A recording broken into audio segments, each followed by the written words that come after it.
I'm Megan Hamilton, and this is the Embracing Enchantment podcast. Well, Happy New Year. This is the first podcast episode of 2026, and there's been a few things going on in the world. And I don't know about you, but I am feeling that sense of momentum that comes when somehow a consensus is reached, which is, by the way, really difficult to do in the current climate. And people are feeling ready to be brave and talk about things, stand up for what's right, fight back, all that stuff. I'm really feeling that. And maybe you are too. So here's how we're going to do today's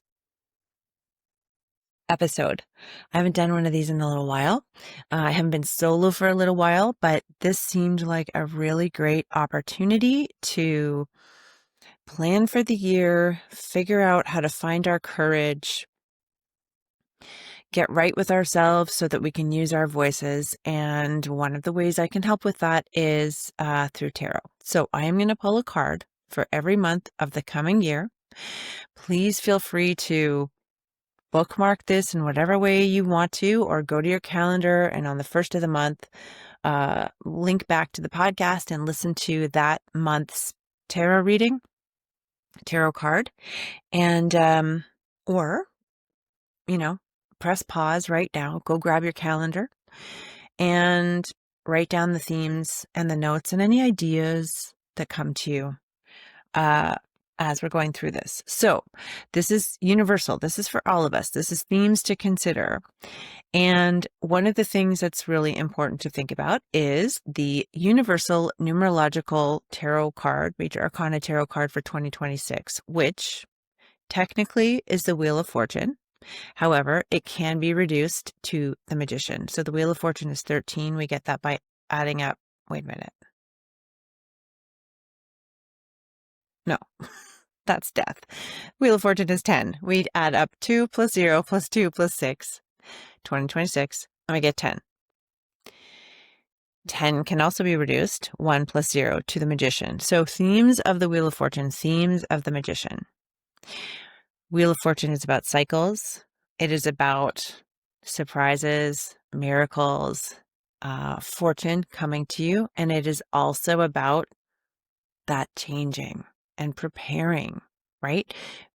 Being a human on this earth necessarily means the full gamut, the full range of emotions, the full gamut of experiences, joy, grief, love, pain, all of it.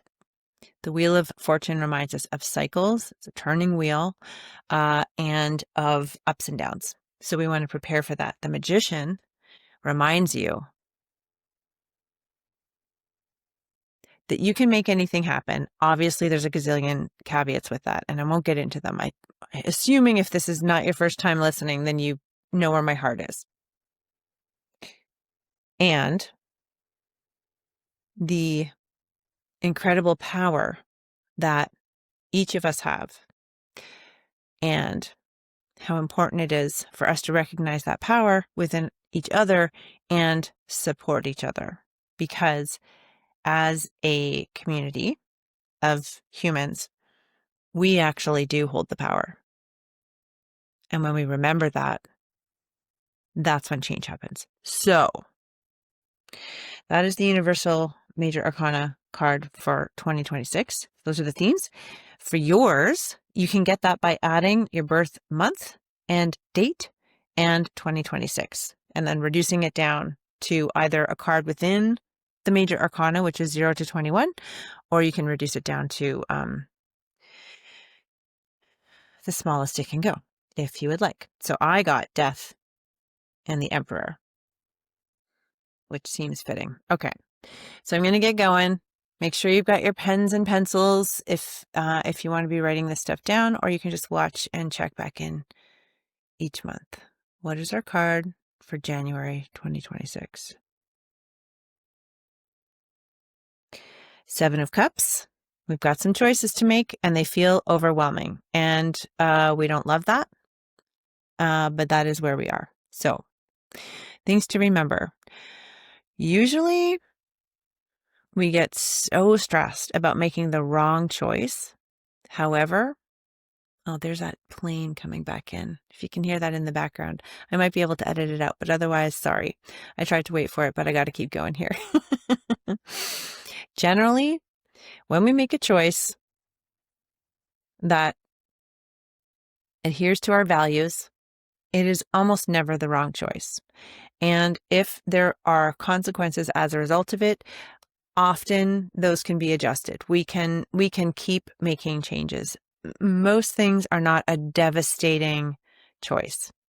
Sometimes they are, but most of the time they are not. So if you look at the Seven of Cups, the person is in shadow and their body language is in overwhelm, which is what so many people are feeling right now. What do I do? What do I do? Your job is to make the choice. And so a lot of people have been leaning to spirituality, to intuition in order to help make the choice when when logic is not working. And it's really hard to be logical when we are in overwhelm. When we're in a freeze response, our brains necessarily change what they're capable of, essentially. So use your intuition, journal it out, make a decision, and then keep steering yourself in the right direction if things don't work out the way that you think they're going to. But we're going to be making decisions in January and committing to them. Okay? So what is our card for February 2026? Well, here we go. Two of Swords, which is legit the card I was thinking of with that Seven of Cups. So here we are. We want to remember to protect our heart. So we want to be discerning about who gets what aspects of us, especially in this particular climate where your social media is being checked, all kinds of things are happening. So we want to be discerning about who we tell what to, for sure.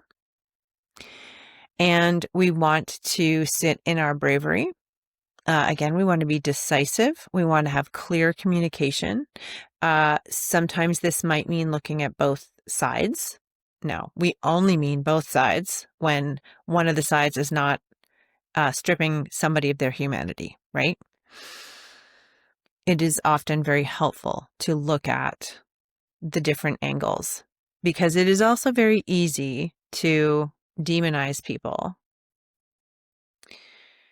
and also not very helpful. Now, again, I am not talking about the absolute tyranny that is happening, but I am talking about if we are trying to have clear communication and come together on some kind of consensus, that often means looking at where the other person is coming from. This is moon energy. This is intuition, and she is blindfolded. And I think of Star Wars. Was it The Empire Strikes Back? When Luke has that, he's got to be blindfolded and he's got to be fighting that little robot ball thing with his lightsaber. That's what this reminds me of. We're going to make decisions based on our intuition, which means we're going to be cultivating our intuition and we're going to have lots of opportunities to do that in January. Okay, what is our card for March 2026? Queen of Pentacles. We are going to be leaning into the magic of being alive, the things around us that are magical, and we are going to be cultivating that feeling and bringing forth different iterations of that feeling. So with Queens, we are thinking of nature, intuition, nurturing, birthing, creating. With Pentacles, we are thinking certainly of career and money, sure, but also resources, what that means, how to divest from everything being about money. and the magic of aliveness, which is also the name of a short course of mine if you're ever interested in that. That bunny is showing us fertility, which is, March into April is when we start to think about spring. We start to think about rebirth. We start to think about fertility and growth and the seeds that we planted. So in March, you also might want to go back to some of the decisions you had to make in January and plot out, just for your own sake, what those decisions led to, because you might be surprised at some of the things that have happened as a result of those decisions and that intuition you were using in February. All right, what is our card for April 2026? We're go at the Eight of Wands. We are going to be we're going to be doing a lot. We're going to have that fresh energy of spring, obviously. I mean, it might be snowing. I don't know what's happening in the world. As one of our favorite astrologers, Chani Nicholas, says, I'm recording this, way in the past. I don't know what's happening. However, this is go energy. This is fire energy. This is movement. This is, and without conflict, right? All these wands are parallel and they are moving through a sky that is blue. We are all full steam ahead. We are going forward. We are using our energy for the power of good. And we are feeling passionate, and we are letting our passion and our values direct us forward. All right. I am expecting that May will have some kind of rest element to it, but who knows? What is our card for May 2026? High Priestess. Okay. Something from February, one of the decisions or the intuition that we started to build in February is going to be amplified here in May with our High Priestess, right? So we have the same, there's a similarity to the Two of Swords as there is with the High Priestess.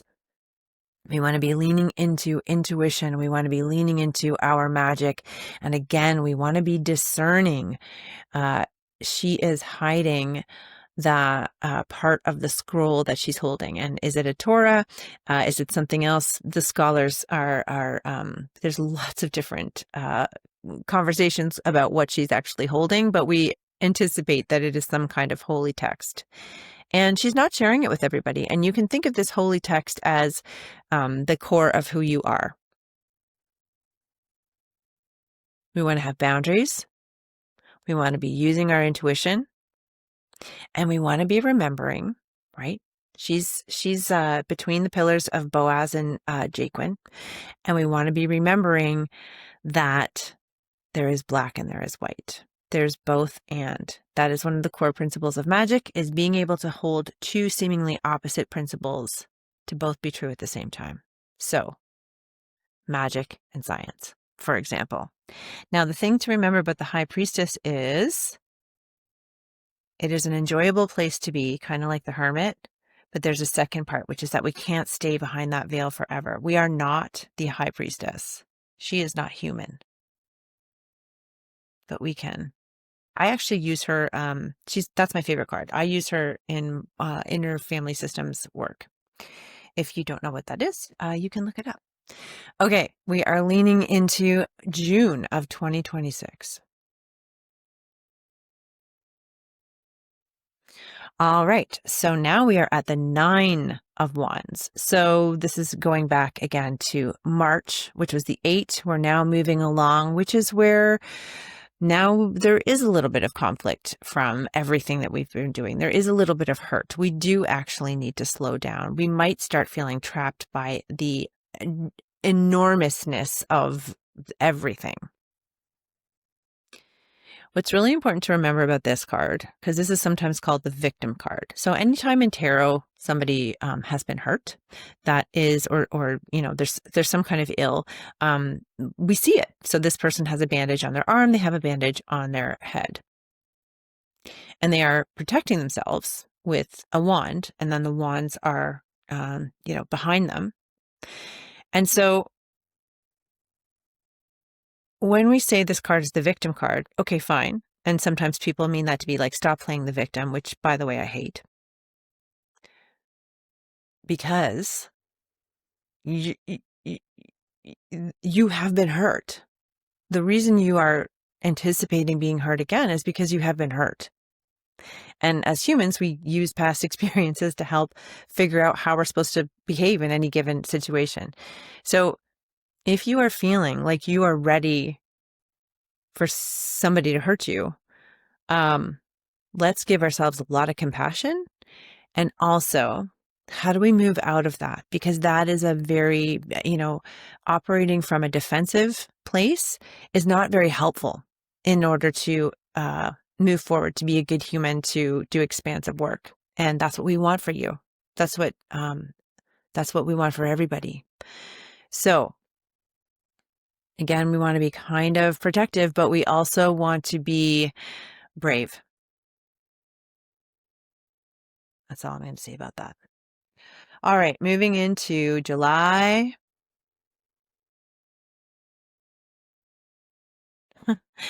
Two of Wands.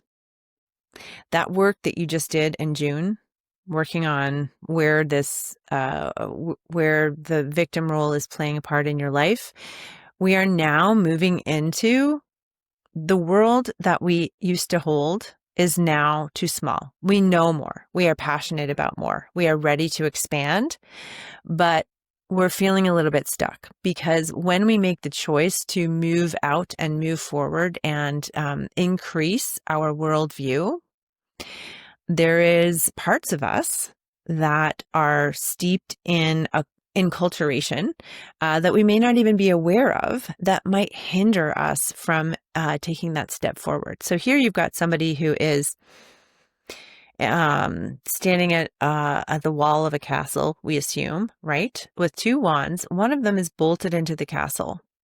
So we might have to be ripping out that wand, right? There's going to be some discomfort in the choices that we're making. This person might be feeling stuck. They're behind a wall.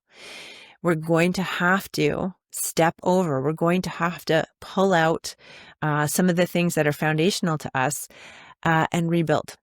But unlike the tower, this is a minor arcana. Okay, so we're going to be doing small steps towards expanding our worldview, which is a necessary part of growing as human beings. And that is our July. So we're now looking to our August of 2026.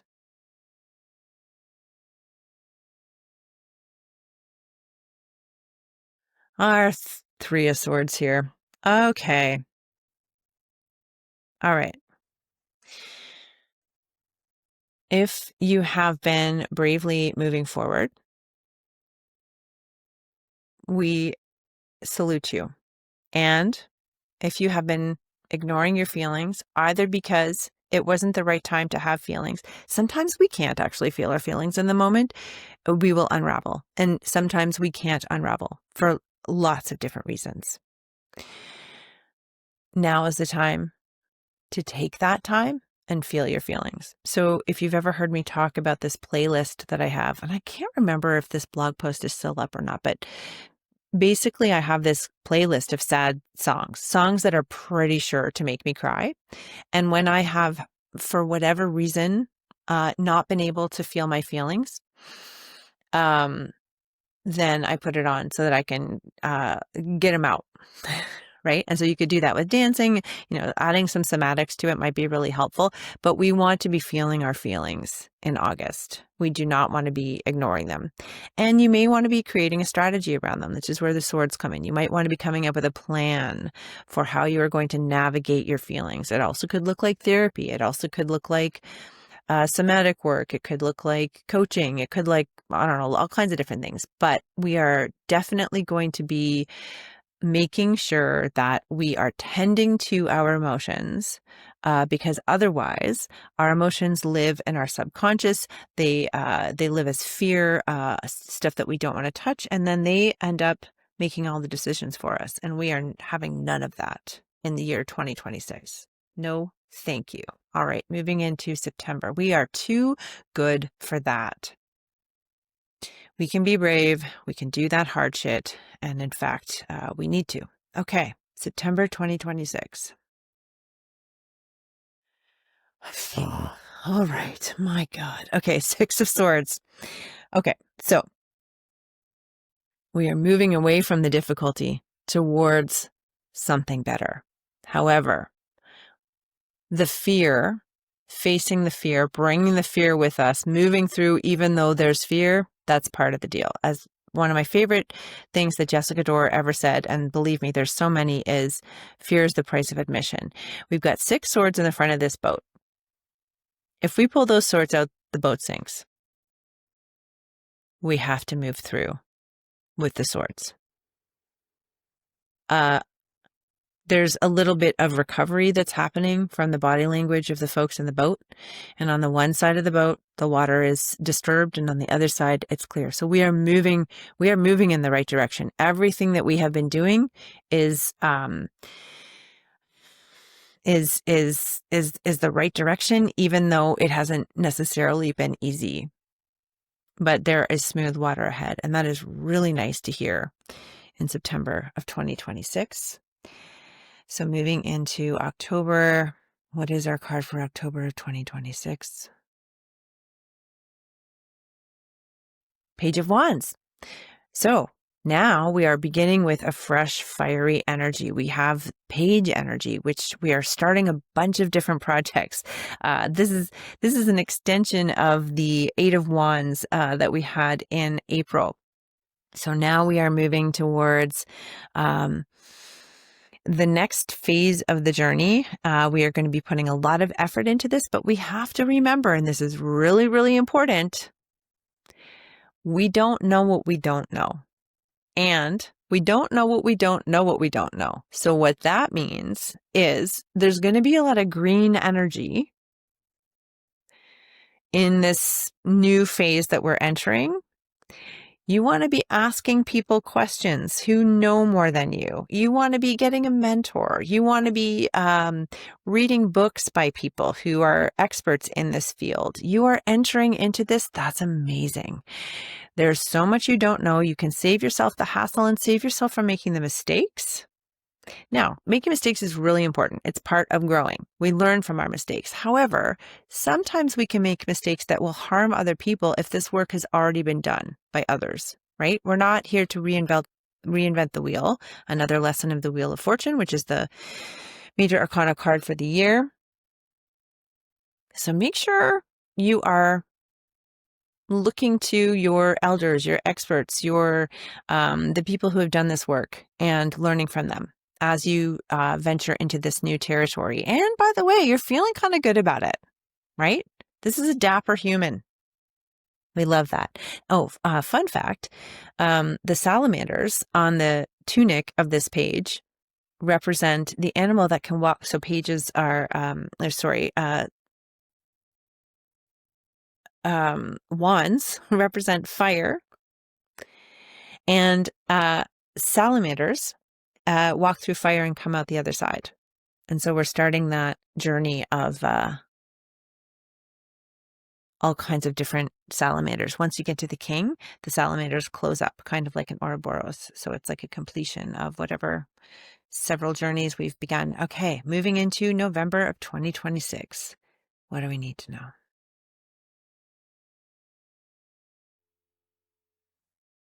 Queen of Swords. All right. We have moved into a more nurturing and matriarchal leadership. We love that for us, for everybody.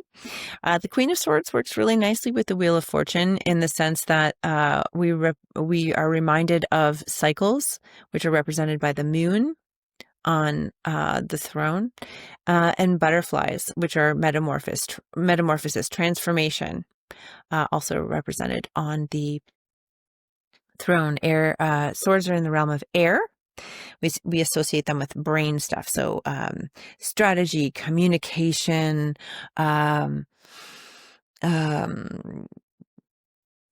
writing, any stuff related to the brain. Now, this queen has cut herself free, which is represented by the 2 frayed ropes on either wrist of hers, and her crown is butterflies. So there is freedom. And I'm guessing by November 2026, this will be very welcome.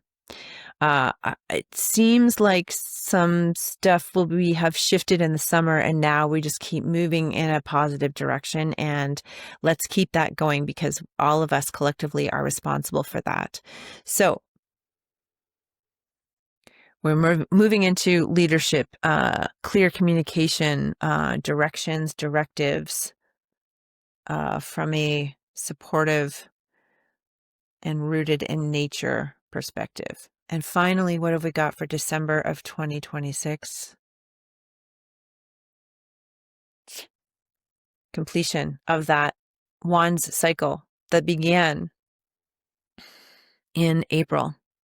We're now at the 10 of Wands. We have been really carrying a lot, doing a lot, navigating a lot, feeling into the fire energy, pushing through. We talk a lot in the industry I'm in about, like not pushing yourself too hard, not burning out, and absolutely. And also sometimes, that is actually what's required in order to turn around a culture that is veering into danger, oppression, and fascism. So the thing to remember with the 10 of Wands is this is a completion. And so if you've been carrying a lot, you're coming home, right? The home is just beyond here. Now, this person can't see it, that you may not know that yet, but you're almost there. So keep going. You're almost there. And then once you've had a chance to recover, we want to think about everything that you picked up along the way. Was it all of yours to carry? And if it was, it might have been. But if it wasn't, make sure we learn for that for next time, so we don't have to carry such a heavy burden. And our shadow card, inner work. Oh, interesting. 9 of Cups. This card is asking you to really lean into the love that exists in your life and be thankful for it. Honor it, right? It may not be exactly where you thought you were going to be. It may not be exactly where you want to be. But there is always love in your life. It doesn't have to be from people. And how can you take a minute to really honor the love that's in your life and use that to find more love in your life? Because our brains go in the direction that we put forward. So you may know that I collect a lot of 4-leaf clovers. I wonder if I can show you easily. If you're watching this on YouTube, I have a tattoo of a 4-leaf clover. And actually, it is a direct replica of Pamela Coleman Smith, who did the drawings for this 1909 Rider-Waite-Smith tarot deck. I got a drawing of hers of a 4-leaf clover and tattooed it to my wrist. And I find 50 to 60 upwards 4-leaf clovers every year. And people are like, how do you find so many? And I'm like, I look for them. That's it. We find what we're looking for. So if you're looking for ways that you suck and nobody likes you, you're going to find those ways.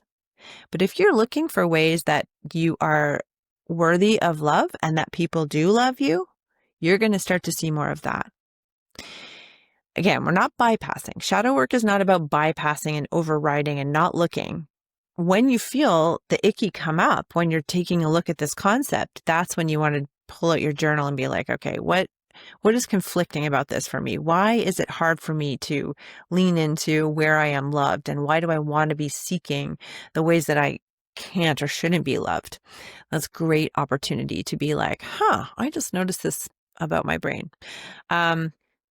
But we want to be leaning into all of the ways that we are loved. And, I'll say this. If it doesn't feel like anybody in your life loves you right now, you know who always loves you? Your guides and the universe. Okay. You can find out more about the show at embracingenchantment.com. You can leave a voice message. I love getting ideas of people who you think would be great guests for the podcast. And we have some incredible guests coming up in the next few weeks. One of whom is a repeat customer, and I cannot wait because she has a new book coming out. And make sure you're following us. Make sure you're bolstering yourself to be brave and to really lean into your values this year, because I think we have the potential to make some big changes, and they are necessary and they are possible. And we have to keep that in our hearts.